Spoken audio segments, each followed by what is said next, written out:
মসজিদে সর্বোচ্চ নামাজ পড়তে 20 মিনিট সময় লাগে, শুক্রবার হলে আধা ঘন্টা 1 ঘন্টা লাগে সর্বোচ্চ। আমরা যারা মসজিদে নামাজ পড়ি আমাদের কয়জনের বাসা বাড়িতে এসি আছে? এসি নাই। কিন্তু দেখা যায় কি একদিন মসজিদের এসি বন্ধ থাকলে ইমাম মজ্জানের মাথা পাগল করে নেয়, মজ্জান সাহেব এসি ছাড়েন, ইমাম সাহেব এসি ছাড়েন, কি লেগা এটা করবো কি লেগা? আপনি তো বাসায় থাকেন 24 ঘন্টা, আপনার বাসাতে এসি চলে?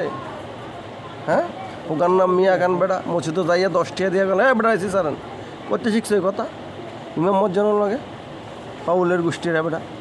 ঘরে নাই এসি, মসজিদে যাবেন এসি ছাড়েন, ফ্যান চলতেছে না, ফ্যানের বাতাস খাইতেছে না, মসজিদে ইমাম মজ্জানের গরম হয়ে যাওগা, করতে পারছে ফাউল কথা? হ্যাঁ, আপনার ঘরে এসি আছে নি? ঘরে তো আওয়াজও করতে পারো না ফিটার ডরে, কিন্তু মসজিদে যায় ঠিকই মাত বুড়িয়ে দাও, যে না পারে ওখান, যে না পারে তো ইমাম সাহেব মজ্জান সাহেবের লাগে মাত বুড়িয়ে দাও।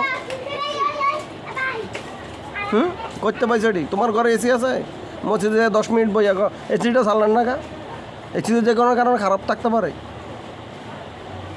পাউলের গোষ্ঠী।